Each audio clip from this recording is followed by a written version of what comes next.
Hi, everyone. My name is Anjel, and I'm a biracial Black American woman hailing from the East Coast of the States in Rhode Island, and I'm currently residing in our city's capital, Providence. I'm a 34-year-old woman with big, thick, curly, and long black hair, golden brown skin, very prominent, thick black eyebrows, full lips, large black eyes, and a face that is decorated with many different piercings representing various stages in my life. My favorite color to wear is black or inky monochromatic schemes, and my left arm is adorned with a sleeve of tattoos depicting crows, sunflowers, and the head of a Medusa with crowns of serpents. When tasked with the challenge to describe myself visually, I found it a bit intimidating. Nowadays, I don't spend much time pondering my looks as they are easily accessible to me, which I now understand as one of my many privileges, being a mostly able-bodied person. Mirrors, images on social media, glimpses of myself, walking past a car, all feed back to me an image that I mostly ignore and look past on a day-to-day basis. So when challenged with describing what I look like, I was worried I wouldn't describe myself accurately and questioned if I was elevating certain features over others that I've been led to believe are more flattering, more aligned to whiteness or Eurocentricity. There were all these things rolling through my head as I tried to prepare for today's talk. There was also something really intriguing about this question and the opportunity to look at myself not through a mirror, not through an image, not through my eyes, but through my consciousness, through my mind, and really my memory. These seemingly trivial attributes that stem from my body at this moment don't feel so trivial. They feel rooted and connected to my story. For example, my thick, curly black hair is actually the product of both of my parents. My mother, Tina, an Italian-Armenian woman with olive skin and, more importantly, thick black hair that reaches past the point of her waistline. Her hair is so prominent that it's normally the first thing that catches people's attention as they see her walking past. My father, on the other hand, also has black, thick, curly hair, but as an African-American man, his hair is much more coily. And if he were to grow it out, it would be a huge afro. My mother's hair is what gives mine length, and my dad's hair is what gives mine strength. My entire life, or at least from the pictures I've seen of him, he always had a baldy. I believe he chose to keep it short because it was so thick and maybe even unmanageable at times. And I know the feeling. My hair, like my skin, golden brown, slightly multicolored in certain places, is the product of this biracial relationship between my parents. I have eyes like my mother, lips like my father, a tall 5'7" female frame, which is somewhere in the middle of both my father's and my mother's height. But my qualities and personality stem far past these inherited physical attributes. Both of my parents are artists. My mother, a visual artist, painter, photographer, interior designer, craftswoman, carpenter, and my dad, an MC, a rapper, musician, live performer, and lifetime specialist. Both of their attributes filtered through me, poured into me, out of me, and into the world around me. Today, I hope to talk to you all a little bit about the ways in which I've been both shaped, mentored, and cultivated into the artist, organizer, and educator that I am today. I'm not inclined to self-identify as a leader because, as my close friend, mentor, and collaborator, Sokio Ross would say, that's not a label you give to yourself. That is a label that is granted to you by the community. Nevertheless, I do acknowledge that I hold many positions of power within my local community, and that the qualities that have given me access to these positions were not God-given or something I worked for on my own.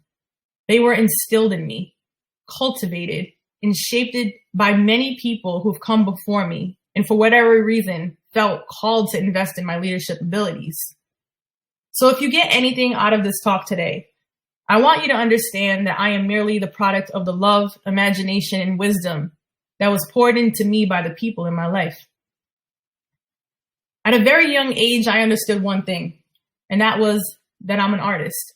After a career of being in the arts, whether that be as a live performer, educator, executive director, studio engineer, and being immersed in a community of others who also self-identify in this way, I often forget the profoundness of what it meant to know and feel that I was an artist at such a young age.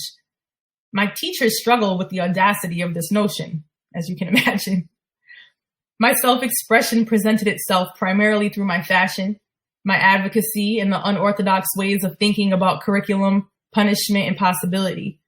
As a result, I found myself on two opposite ends of the spectrum, either winning all the local art contests or in detention or suspended from school.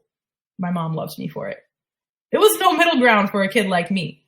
After all, declaring yourself as an artist, especially at such a young age, is risky and takes an awful lot of confidence, which I was never sure on. It also takes a certain person or set of people who also believe your declaration to be true. Lucky for me, my mother was the first person who shaped my understanding of what art was and to understand myself through the lens of an artist and as a creator. In a world that can feel so grim and so cruel, my mother was and truly is an anomaly. While she never felt that she could ever afford my sister and I a life like that of those whose homes she cleaned, the financial stability, access to resources such as extracurricular activities, or even help with planning for things like college. In my estimation, she provided us with so much more, a creative space to grow up in belief that anything is possible. My mother always made sure we had access to paint, brushes, paper, sewing materials, you name it, and permission to redesign our furniture, draw on our walls, and dream about installations that many other parents would find ludicrous and out of the question. For example, my mom decided to cut out a 2x2 hole in the wall, paint it black, and place little miniature castles, dragon statues, rubies, and homemade voodoo dolls in the area. She added a red light, and at night we would turn it on and admire the mini installation in the dimness of our hallway. She also took inspiration from the Tim Burton Nightmare Before Christmas movie and painted a creepy but beautiful face on the oak tree outside our home. Another example was this life-size, massive dollhouse that my mom built in my sister's room. Like, picture it. It was a structure that was floor to ceiling. It had shingles on it, a door, windows, vinyl siding, and flower boxes. Growing up in this atmosphere allowed my sister and I to feel that anything was possible. All we needed was some paint, screws, a hammer, and a loving person to help us make it happen. My mom did have a limit, though. When we were younger, she would allow lots of kids to be in our house. My sister and I had so many teenagers in our house at all times. And at a certain point, we had taken every mirror we could find in our basement, broken, whole, it didn't matter. And we lined off a wall so that way we could start a dance crew. And so my sister Amber and I would invite different neighborhood kids to come into the house.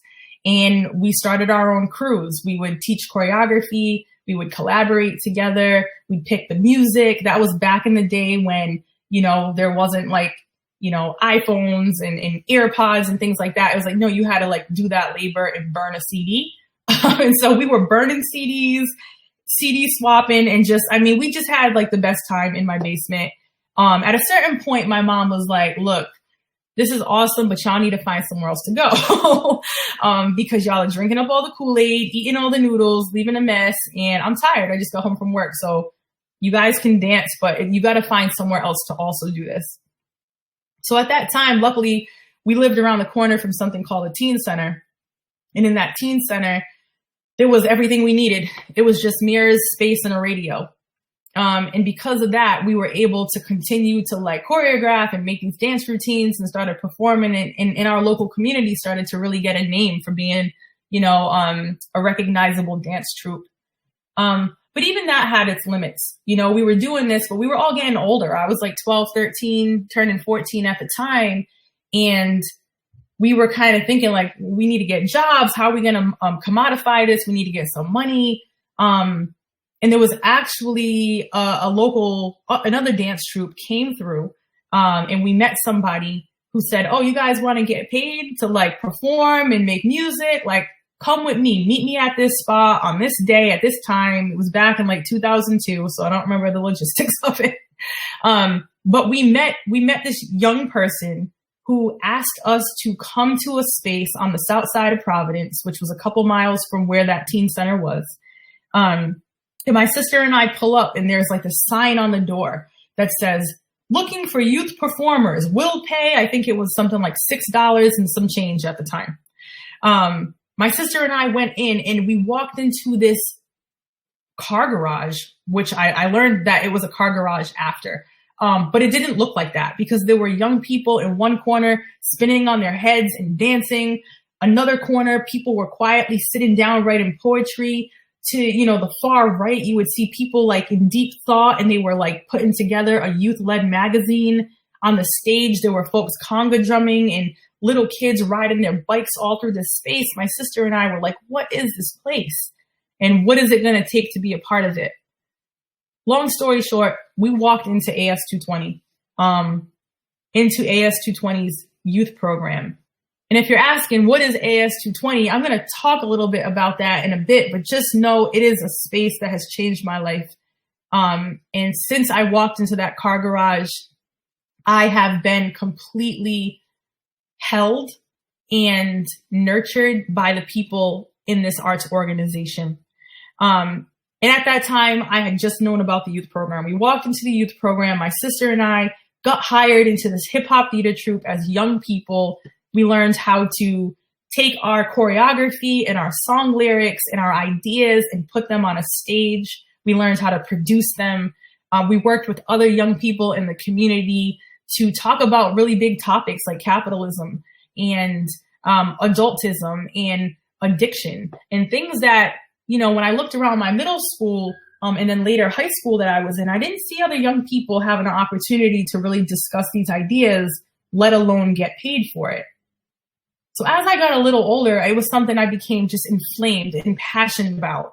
And in a couple of years, I went from being a young person in the program who was getting paid a couple dollars on the hour to slowly but surely being asked to run the open mics that they had once a month, being asked to teach a class here and there. And there were many times where as a teenager, I'm like, I don't know if I'm ready to hold space in that way and run an entire class for local songwriters and rappers. And my mentors would make sure that they gave me enough space, permission, and confidence. And I would even say a little bit of challenge to be able to do that work. Over time, I was so lucky to be able to be hired as the director of the performing arts program within the youth program. And after about 5 years of doing that, I was able to then become the director of the whole youth program. And this youth program was huge, is huge to this day, working with over 500 young people a year in many different spaces in our downtown location in Providence, also the juvenile prison in Rhode Island, and then local high schools, including Noel Academy right in our capital city. So many young people. And doing this work was so fulfilling. And one of the most fulfilling projects during that time was the design and creation, along with other staff and young people, for this project called Future Worlds. And Future Worlds is this huge multimedia hip hop theater and Afrofuturist project that takes about 12 months to put together. And it combines all of these elements of songwriting and theater and visual arts, and advocacy around social justice issues, and young people from all of the different sites that we're working at to produce this multi-day either festival or a theater production. Whatever the young people on a given year want it to look like is what it ends up looking like. I had so much fun doing that work, and going from being 13 years old to, at the time when Future Worlds was coming out, I was around 25 or so. It just felt like I was living and leaning into the work that I always wanted to do. But there was still something in me that felt like I wanted to do more. I mentioned that AS220, the youth program's parent organization, is much bigger than the youth program. The youth program is one of 8. We also have housing for artists. We have galleries programs. We have live venues, including a theater, a bar, a restaurant, a dance program, an adult makerspace. And at the time, those spaces were budding with their own types of activity, but it was really odd to me, and I think others at the youth program, that most of the brown and Black people in our community only really knew about the youth program, or felt like they had access or permission to be able to come to the hip hop open mics or come to AS220 Youth. And they didn't really feel like they knew enough about or had as much access to different parts of AS220, the larger organization. And so when I was asked to step away from directing only the youth program and into this sort of elevated role as director of programs, I felt like it was an opportunity to hopefully take some of what I learned at the youth program and introduce it to other elements of the organization. And so with 3 other people, I was able to kind of take a step back, learn more about the history of the organization, get mentored in different areas that I didn't have any formal training around, like developing budgets, having to, think about and design hiring protocols. And one of the biggest projects that landed in my lap as director of programs was the Racial Justice Initiative. So in 2019, AS220 embarked on a journey to explore what it would mean to become an anti-racist organization. Again, stemming back to some of those questions that I had as a young director in the youth program, and questioning why brown and Black people were not more present, both as participants and as leaders in other parts of the organization. Simultaneously, there were other leaders in the organization pondering the same kinds of questions. So in 2019, we worked together to design a multi-year process for AS220 to really investigate its mission, its values, its programs, and its impact on the local community. And I really, when I think back, so much of that work, the only way I was able to dive into that work with the amount of confidence that I had, which was not much because it was huge, and I felt very unequipped in certain ways to lead such a huge initiative along with the other leaders on the leadership team. But when I think about what made me feel like I was capable of figuring this out and doing it, was the teachings and the learnings and the processes that I got to practice at the youth program, both as a leader of Future Worlds, that multi-month hip hop theater project that I spoke about. It was thinking back to when I was a young person and everything that I learned about advocacy. It was thinking all the way back to when I was a person who just desired a space to be in, and I didn't even know AS220 existed.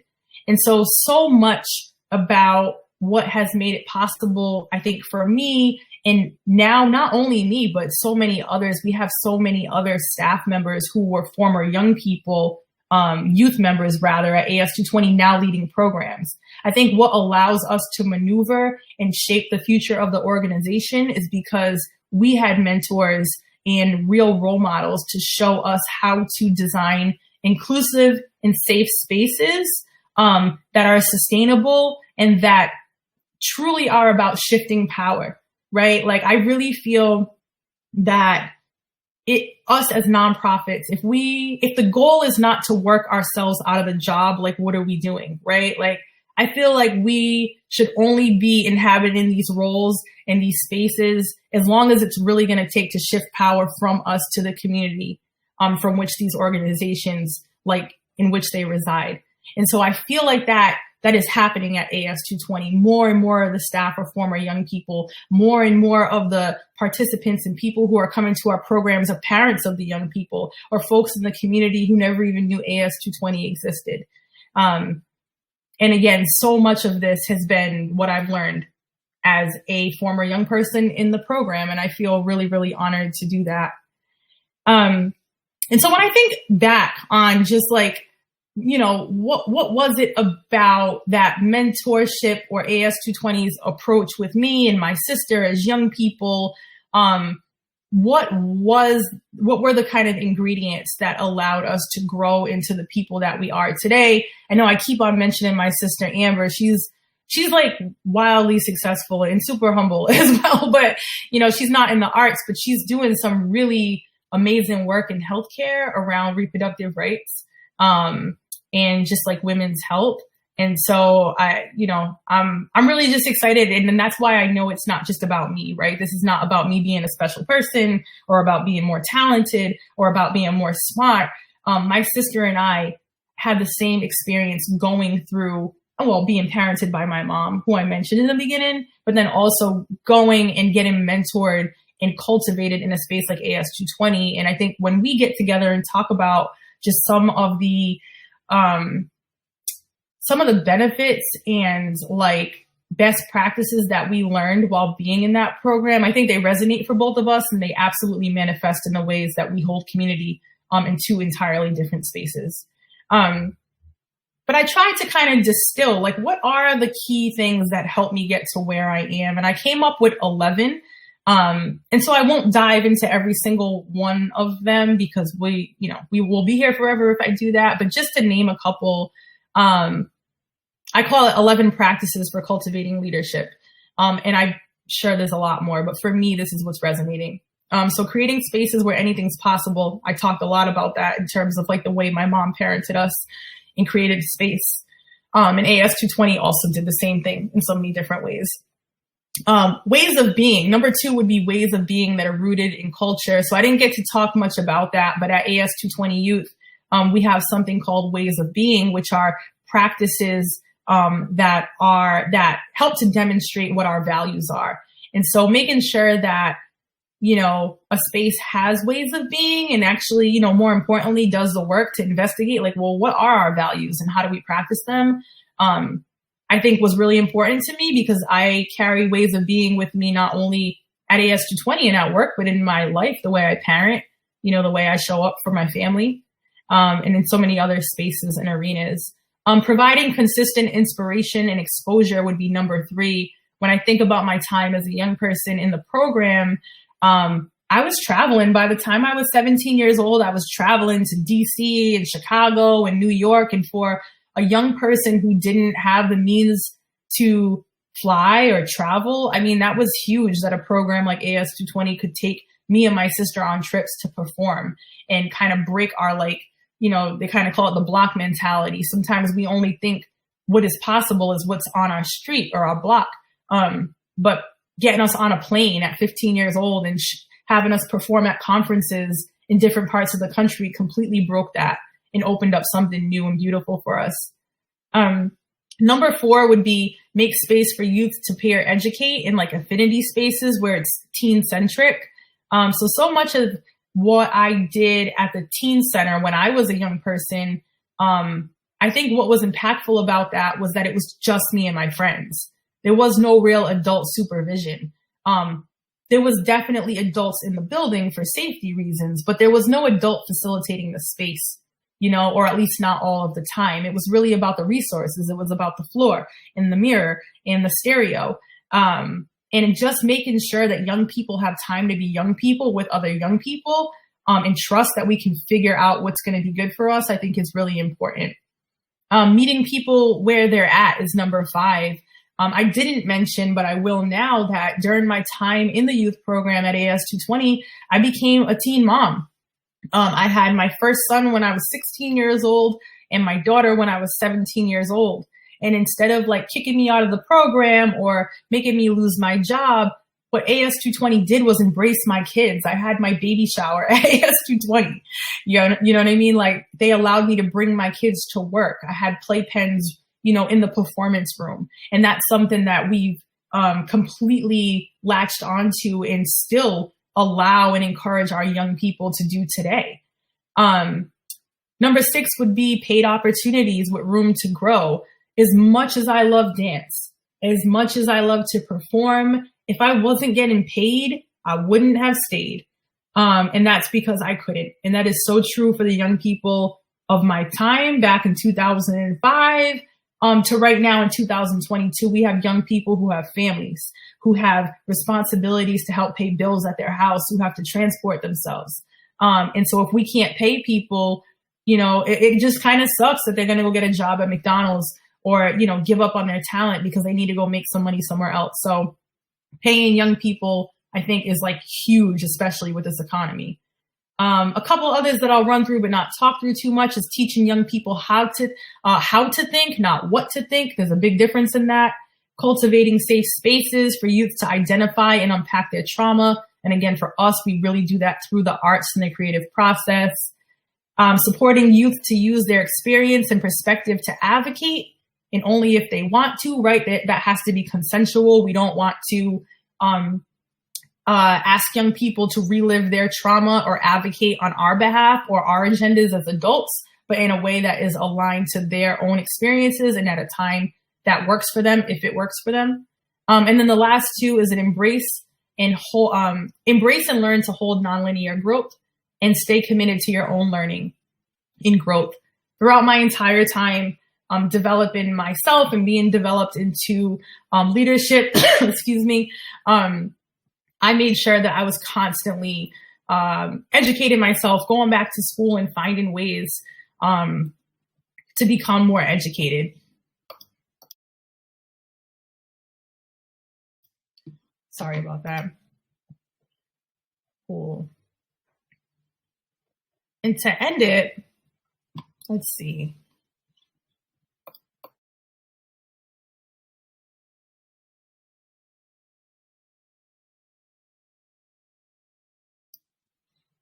Sorry about that. I've been talking for like 20 minutes, so I'm coughing over here. So to end it, before we bring in some questions, there's a person I really want to shout out who I never had the opportunity to meet, but completely inspires my work. And her name's Adrienne Marie Brown. She's an author and an organizer. Her work sings to my soul in a tune that I can register with, unlike most people who I tried to learn from. She's authored many books like Emergent Strategy and Pleasure Activism and Holding Change. In one of her books, she talks a lot about hierarchy and how at this point in her life, she's learned to embrace hierarchy, as long as it's like in balance and kept in check and in harmony with the rest of the universe.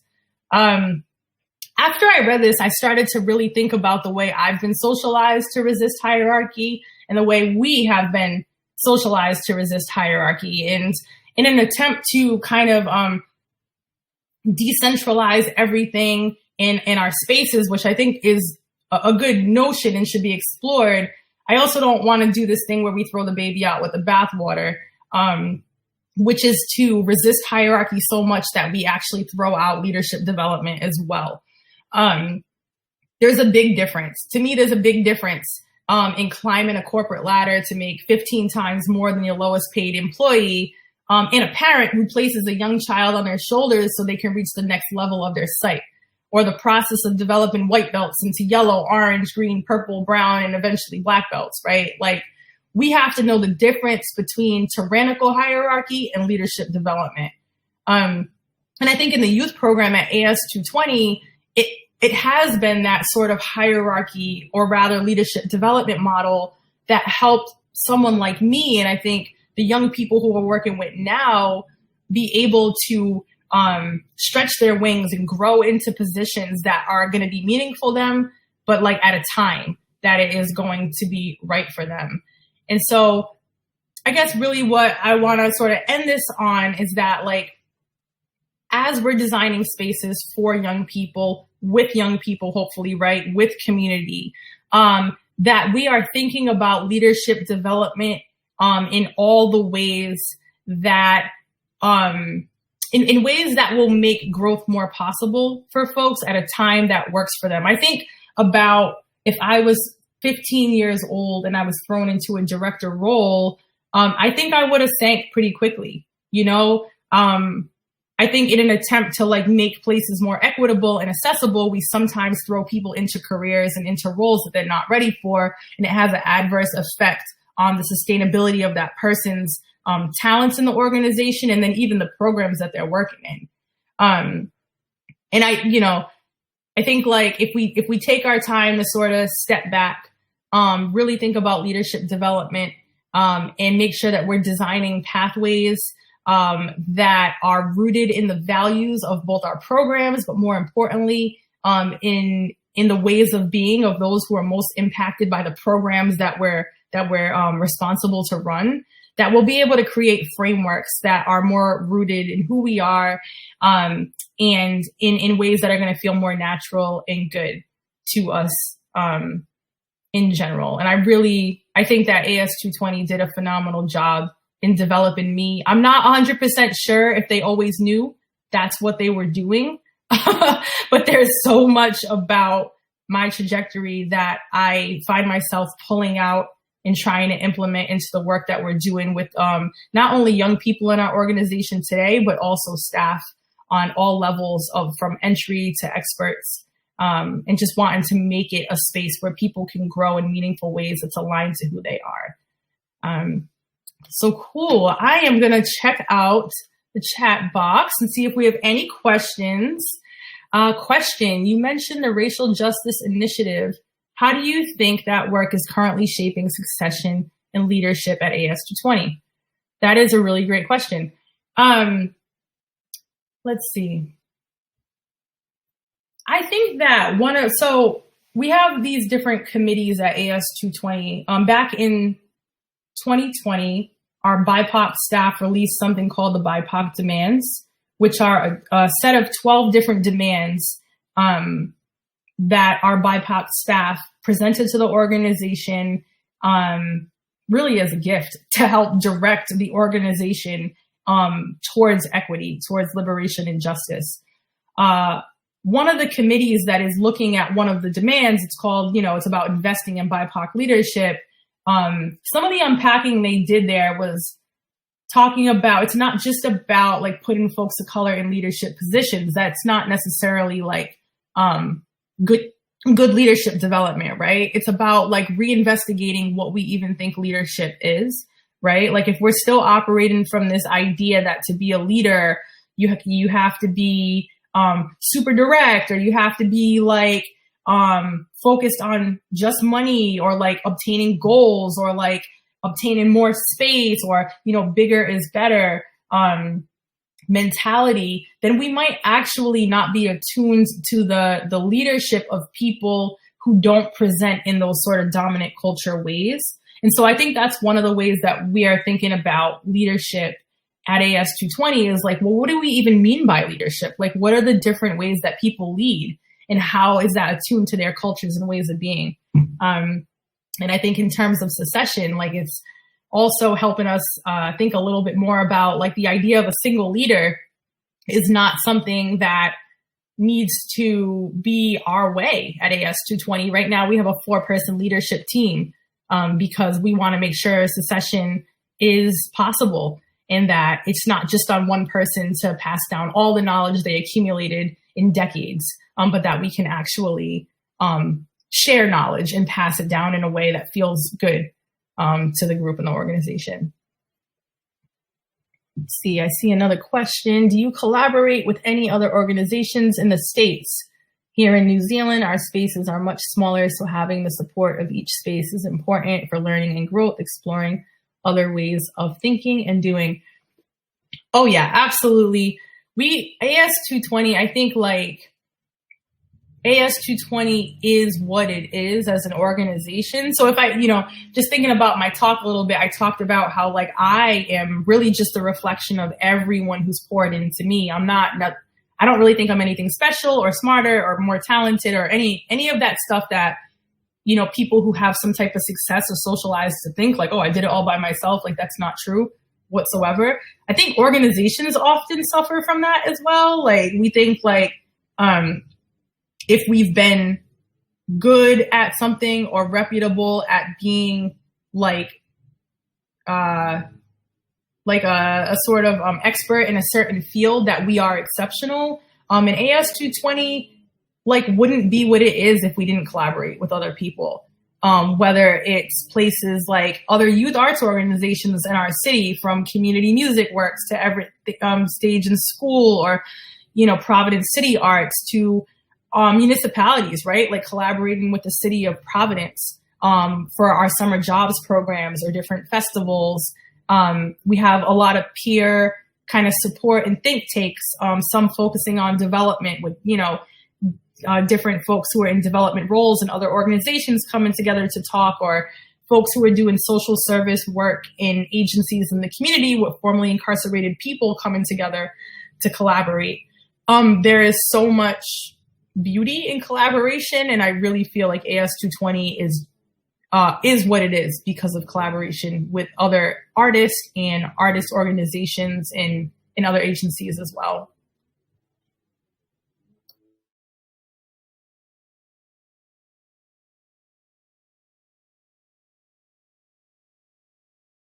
All right. I think that is all the questions right now. I want to thank everyone for tuning in. This was awesome. Thank you so much. And James, I'm going to pass it back to you.